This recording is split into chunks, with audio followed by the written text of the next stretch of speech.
Now let's have a look at the changes introduced to the PMBOK Guide 6th edition, and there have been a lot of changes to the PMBOK Guide. It's a smaller quantum leap than we saw in going to the PMBOK Guide 3rd edition, but it's still a lot. There's good news and there's bad news. It's all good news in terms of the changes. The PMBOK Guide 6th edition is once more positioned to stay in the lead. The review team has done a magnificent job. The bad news is that there are so many changes that if you have study materials for the PMBOK Guide 5th edition or earlier, you really can't use them to study for this edition. And even if you're a PMBOK Guide Black Belt, you really need to study the 6th edition or you will quickly get left behind. If the review team had just completed the restructuring and the reformatting, which they have done, project managers would have been pretty happy.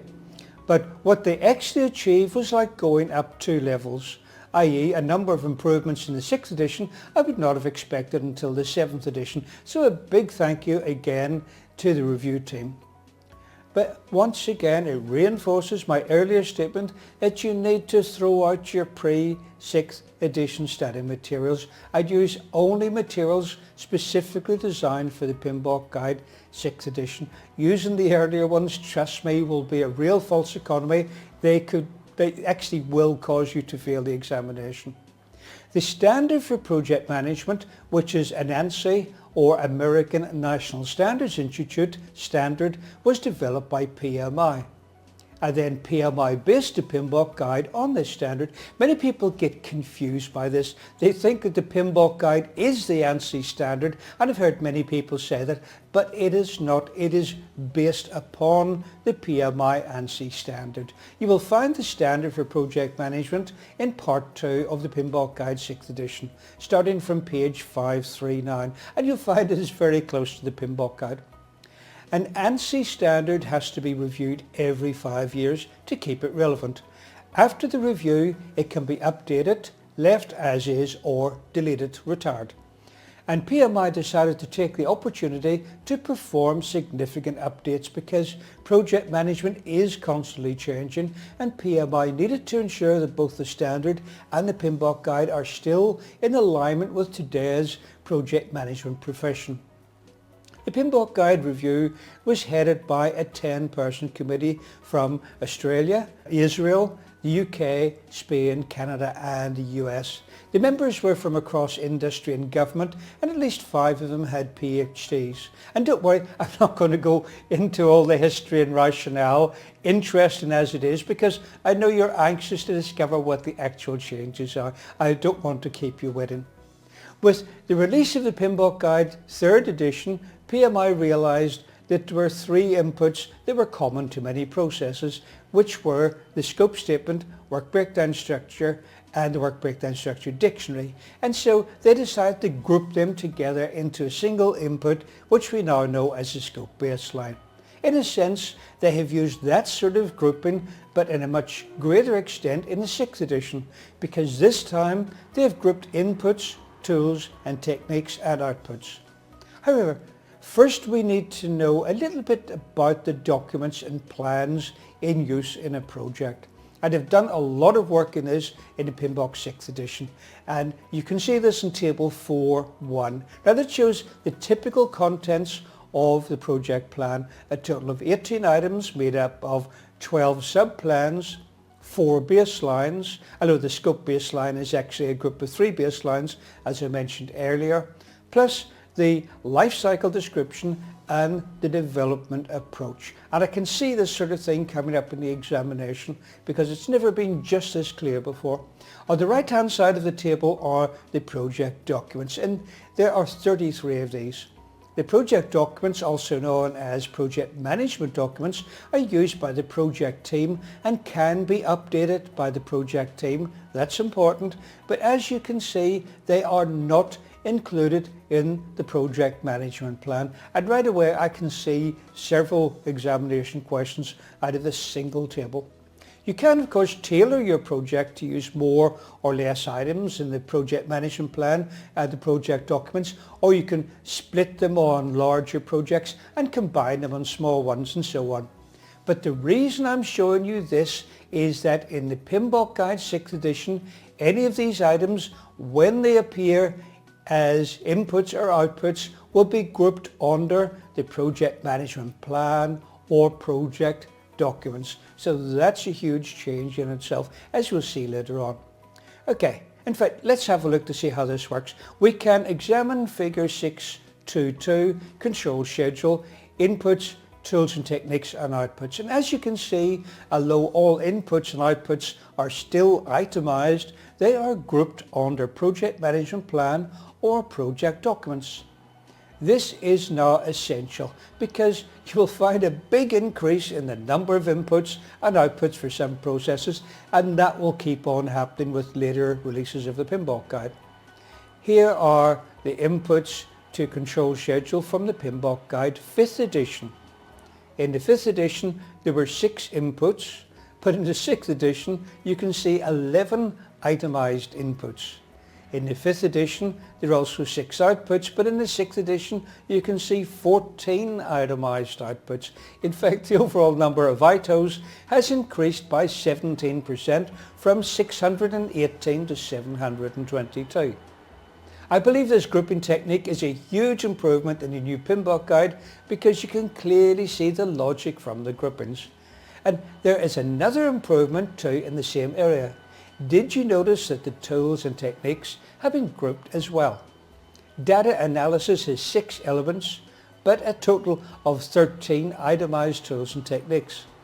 And you can see in figure 8.3, plan quality management inputs, tools and techniques and outputs, that there are 4 groupings of tools and techniques, i.e. data gathering, data analysis, decision making and data representation. I find this to be very valuable. I know you will too. It may not seem it now, it may seem to be a lot of stuff to remember, but trust me, compared with previous versions of the PMBOK, this is a big improvement.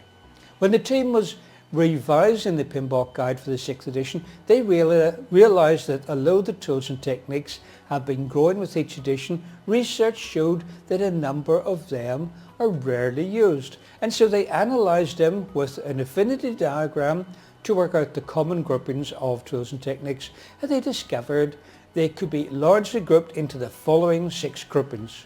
They are, including example elements, data gatherings, that's brainstorming, focus groups, surveys, data analysis, typically variance analysis, reserve analysis, document analysis, decision making, voting, multi-criteria decision analysis, interpersonal and team skills, awareness and leadership, communication skills including feedback, presentation, active listening, and data representation such as flowcharts, histograms, mind maps and scatter diagrams. Now let's look at the structure of the PMBOK Guide. There is new section 2, the environment where projects operate, which covers the enterprise environmental factors, governance, organizational process assets, processes, policies, procedures, organizational systems. And a new section 3, the role of the project manager, which includes the project manager's sphere of influence, project management competencies, and a comparison between leadership and management. Some of this material is new, but a lot has been drawn from other areas of the PMBOK Guide. But it's a real benefit to learning having all this information logically formatted and framed in the one place. Section 3, the role of the project manager, is also linked to the talent triangle because increasingly a project manager needs to apply business skills and general manager type skills to projects.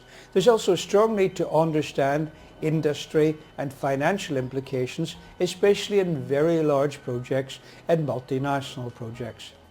As well as needing technical management skills, there's also a strong need for strategic and business management, benefits management and leadership, including emotional intelligence, problem solving, team building and influence to lead the team and manage projects efficiently and effectively. And these needs are addressed in this section along with professional competencies and personality characteristics that the project managers need. Okay, now we come to the knowledge areas.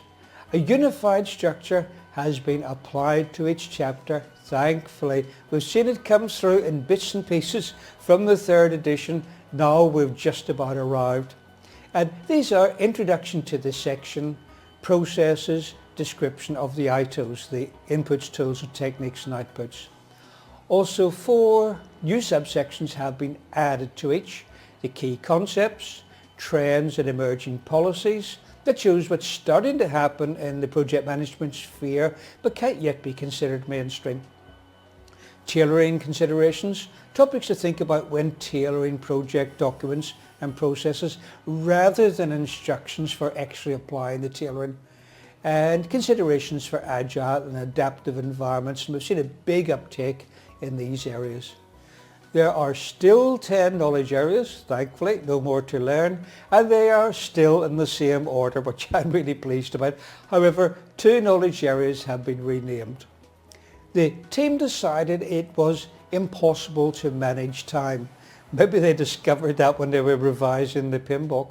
But anyway, they say time progresses at a constant rate, and so that what you're actually managing is what happens within a time period, i.e. managing the schedule. And this now brings it into alignment with PMI practice standard for scheduling. And as the name suggests, a practice standard helps you put PMI theory into practice. And if you're a member of PMI, you can download online versions of these practice standards free of charge, and you can really boost your ability to manage projects once you get a hang of these. And so project time management has been renamed to project schedule management. So this one's just a name change. With project human resource management, however, the change is more than skin deep. It has been changed to project resource management, and now it manages all resources, i.e. what they call team resources, the people, and physical resources. That's everything else. That's tools, equipment, machinery, consumables, concrete, bricks, whatever. I was wondering why the PMBOK guide says team resources rather than the more usual human resources, but perhaps that's an expectation that we might see robots taking team positions, or even the project manager role might be a robot in the not too distant future, who knows. 3 processes have been added, 1 moved and 1 has been removed. The 3 processes added are manage project knowledge, implement risk responses, control resources.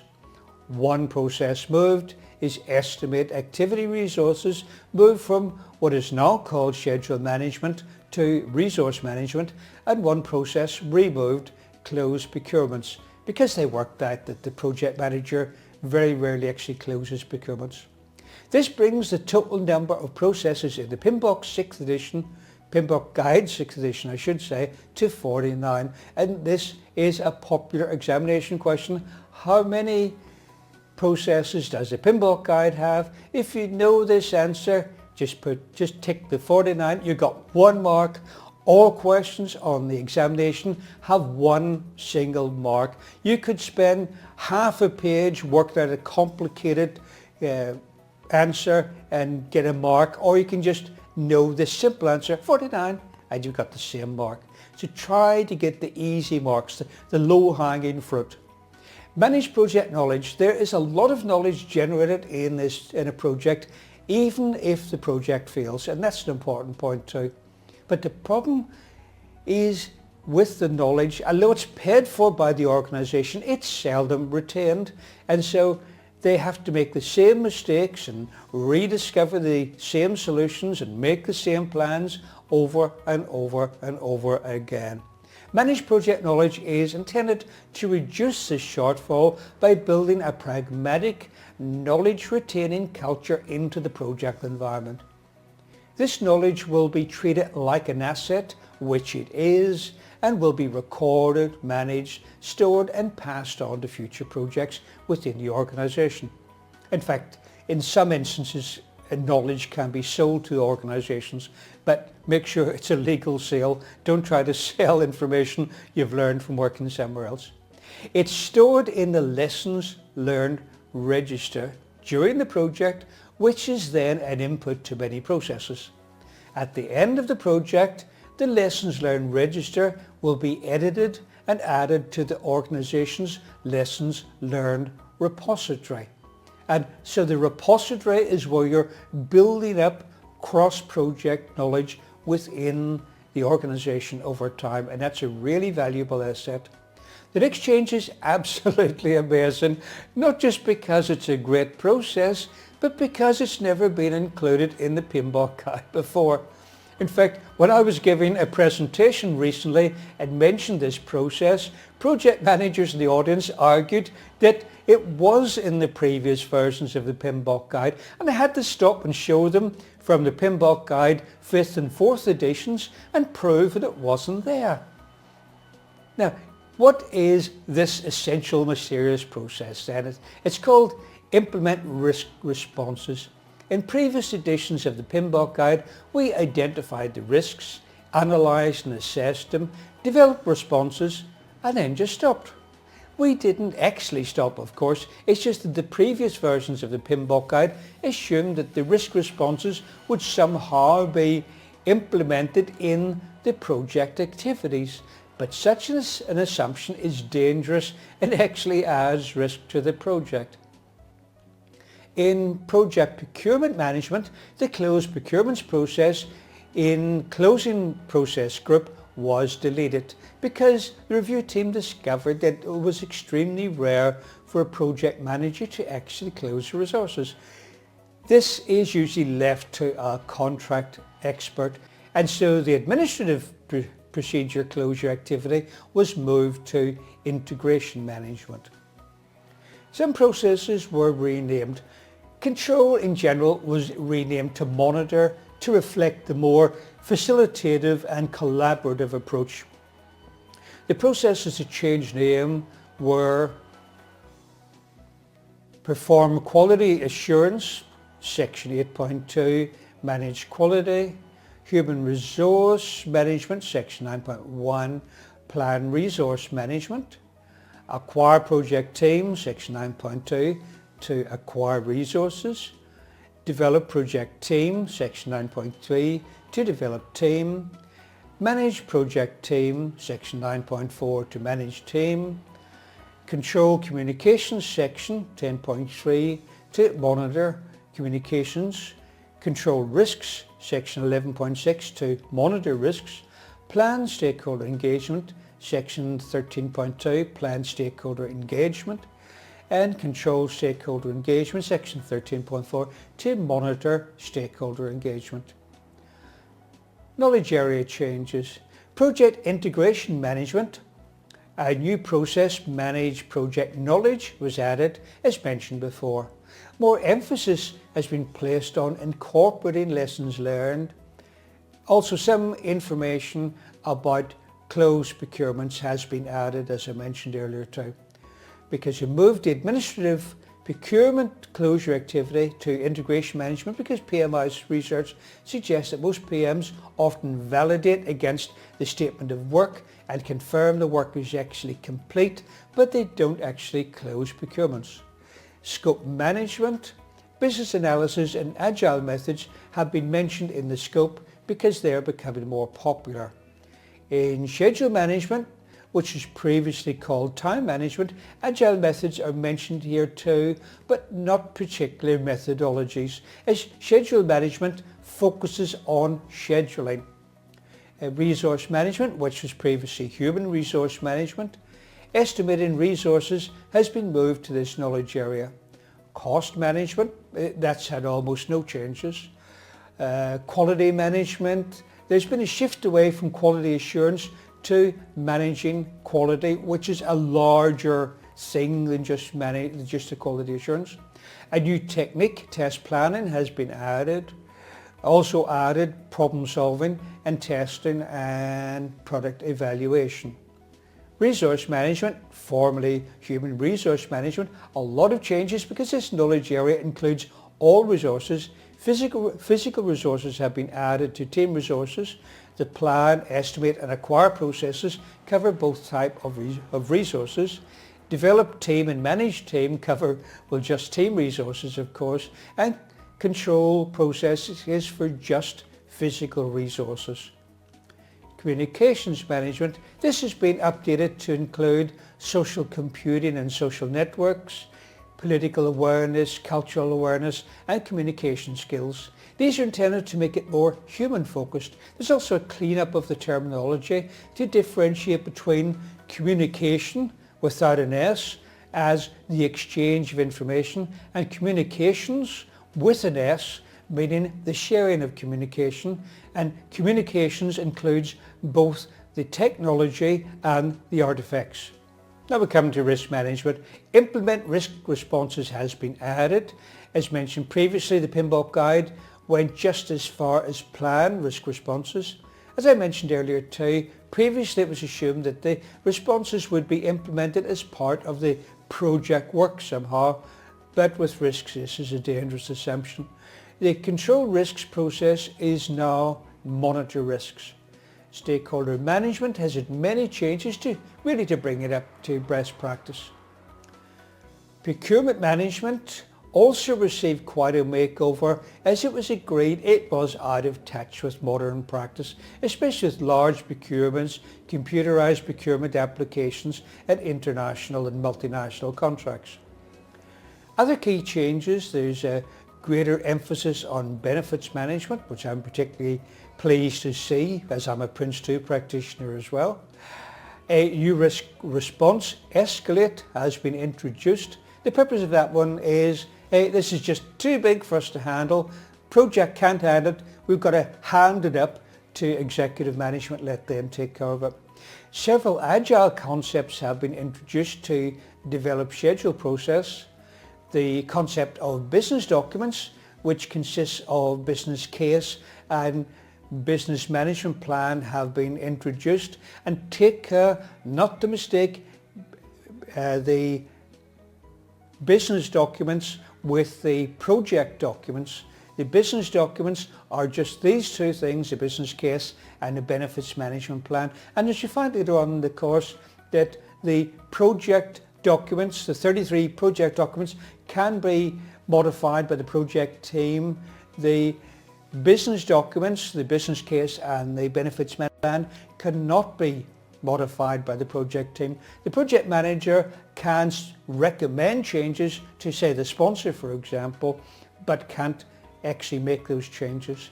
Several new tools and techniques have been introduced, a new appendix on tailoring considerations and a new appendix on practices used in the adaptive environment, and there are many other small changes too, but hopefully I've given you a good understanding of the key changes in the PMBOK Guide 6th edition.